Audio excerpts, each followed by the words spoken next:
Hai bro, assalamualaikum warahmatullahi wabarakatuh. Kembali lagi dengan saya Dafan Mulifat di Mulifat Channel.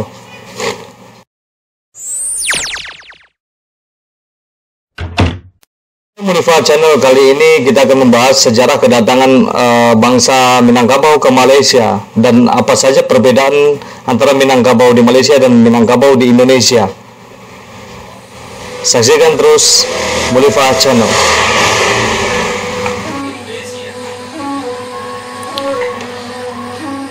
Minangkabau atau orang Minangkabau adalah salah satu suku bangsa yang ada di Malaysia. Suku Minangkabau sangat dominan dari segi jumlah populasi dan kebudayaan di negara bagian Negeri Sembilan.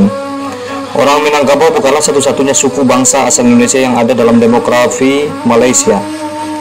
Terdapat juga suku Bugis, suku Jawa, Banjar, suku Bawean, dan lain-lain. Migrasi orang Indonesia ke Malaysia telah terjadi sebelum zaman kolonial, khususnya pada masa pemerintahan Sriwijaya dan Majapahit. Orang Minangkabau di Malaysia telah beradaptasi dengan budaya dan nilai sosial setempat dengan sangat baik. Komunitas orang Minangkabau di Malaysia telah mengadopsi budaya Melayu. Mereka berbicara dalam bahasa Melayu dan menggunakan nama-nama khas orang Melayu. Sensus penduduk di Malaysia tidak mengkategorikan Minangkabau sebagai suku bangsa tersendiri, tetapi umumnya diklasifikasikan sebagai suku Melayu. Kehadiran orang Minang di Malaysia telah menjadi bagian sejarah dan sebuah kontribusi bagi perkembangan negara Malaysia.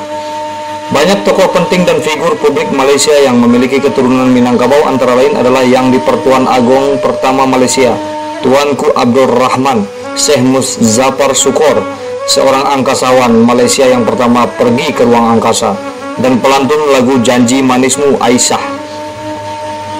Orang Minangkabau sangat mendominasi di Negeri Sembilan. Pada permulaan abad ke-14, orang-orang Minangkabau tiba di Negeri Sembilan melalui Melaka dan sampai ke Rembau. Orang Minangkabau yang tiba saat itu memiliki peradaban yang lebih maju daripada orang asli. Suku pribumi di Negeri Sembilan dari hasil perkawinan antara orang Minangkabau dengan orang asli lahirlah suku Biduanda. Migrasi awal orang Minangkabau kebanyakan berasal dari wilayah tanah datar dan Payakumbuh. Dari suku Biduanda inilah asal petinggi-petinggi Negeri Sembilan yang dipanggil penghulu dan undang sebelum adanya institusi Yang di-Pertuan Besar Negeri Sembilan berada di bawah naungan Kerajaan Melayu Johor. Integrasi Minangkabau sebagai Melayu. Suku Minangkabau di Malaysia tidak dikategorikan sebagai suku bangsa tersendiri, namun sensus penduduk di Malaysia umumnya mengkategorikan orang Minangkabau sebagai orang Melayu. Mereka memiliki hak dan kewajiban sebagaimana orang Melayu lain sesuai konstitusi dan undang-undang yang berlaku di Malaysia. Orang yang diakui sebagai Melayu menurut Perlembagaan Persekutuan Konstitusi Negara Malaysia, perkara 160 klausa 2 adalah sebagai berikut. Orang Melayu artinya seorang yang menganuti agama Islam, lazim bercakap bahasa Melayu menurut adat Melayu, dan A. Yang lahir sebelum hari merdeka di Persekutuan atau Singapura, atau yang lahir sebelum hari merdeka dan ibu atau bapaknya telah lahir di Persekutuan atau Singapura, atau yang pada hari merdeka berdomisili di Persekutuan atau Singapura, atau B. Ialah zuriat seorang yang sedemikian.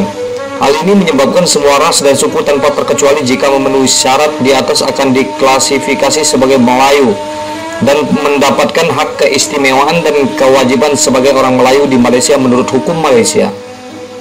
Hak dan keistimewaan Melayu.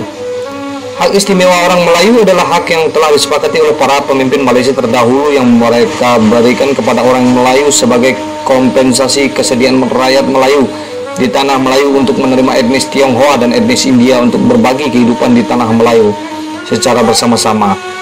Hak-hak keistimewaan ini termaktub dalam perkara 153 Perlembagaan Persekutuan Tanah Melayu 1948. Keturunan Minangkabau diklasifikasikan sebagai Melayu di Malaysia sebenarnya diuntungkan karena konstitusi Malaysia memberikan hak-hak keistimewaan bagi orang-orang Melayu di negara tersebut. Berikut isi kandungan hak keistimewaan orang Melayu menurut Perlembagaan Persekutuan Malaysia. Beberapa jabatan penting di dalam pemerintahan Malaysia harus dipegang oleh orang Melayu. Salah satu jabatan tertinggi yang hanya dapat diduduki oleh orang Melayu adalah Yang di-Pertuan Agong Malaysia. Yang di-Pertuan Agong adalah gelar resmi bagi kepala negara di Malaysia dan memiliki masa jabatan selama 5 tahun.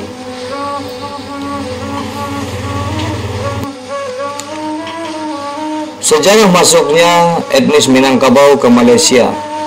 Benarkah Negeri Sembilan Malaysia berdarah Minang? Sejak abad 14, Negeri Sembilan memang tak pernah lepas dari pergolakan politik di Semenanjung Melayu. Pertempuran sengit melibatkan Aceh, Portugis, dan Johor menjadikan Negeri Sembilan menjadi lahan perang paling strategis. Suasana panas di Semenanjung tersebut terus berlanjut pada 1614 Masehi. Saat kerajaan Belanda berhasil merebut Bandar Melaka, kerajaan Melayu Johor sedang diancam orang-orang Aceh dan juga dari pihak Belanda. Ini menjadikan kerajaan Melayu Johor tidak mampu melindungi Negeri Sembilan. Karena merasa tak sanggup, kerajaan Melayu Johor mengundang Daeng Kamboja dari suku Bugis untuk mengusir lawannya. Kerjasama ini berhasil. Daeng Kamboja beserta Johor memukul mundur lawan dari pesisir timur Sumatera, pesisir barat Borneo, dan Semenanjung. Tulis Asmaniar Z. Idris dalam menerusi sejarah Minangkabau. Suasana di Negeri Sembilan segenap tenang. Suku Bugis yang merasa berperan besar dalam mengusir lawan Johor mulai bertingkah. Mereka silih berganti menduduki Negeri Sembilan. Terbukti raja kecil keturunan Siak dan Bugis pun pernah menjadi raja di sana. Namun tak berlangsung lama, karena tak kuat menjadi bulan-bulanan, raja kecil pun dibunuh oleh orang-orang Negeri Sembilan. Kerajaan Johor mengontak Pagaruyung atau Kerajaan Minangkabau. Akhirnya pada abad 18, Negeri Sembilan mengirimkan utusan ke Raja Pagaruyung atau kini dikenal Minangkabau. Mereka diutus dengan tujuan meminta satu raja untuk memimpin Negeri Sembilan. Setelah berunding, akhirnya ditunjuklah Raja Melewar I pada tahun 1773 sampai 1795 Masehi untuk menjadi Dipertuan Negeri Sembilan, mewakili Raja Alam Pagaruyung. Dalam perjalanannya, hubungan Pagaruyung dengan Negeri Sembilan mulai kabur seiring terjadinya ketegangan politik antara Belanda dan Inggris pada akhir abad ke-19. Saat itu Pagaruyung berada dalam pengaruh Belanda dan Negeri Sembilan dalam pengaruh Inggris. Di masa-masa ini hubungan keduanya ikut menjadi renggang. Akan tetapi keterputusan hubungan hanya dalam hal administratif teritorial saja.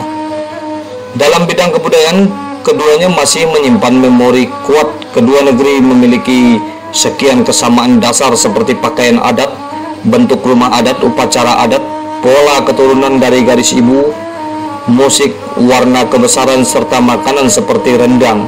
Kesamaan itu membuat banyak orang beranggapan masyarakat Negeri Sembilan tak lain adalah orang Minangkabau. Benarkah anggapan tersebut? Serupa tapi tak sama.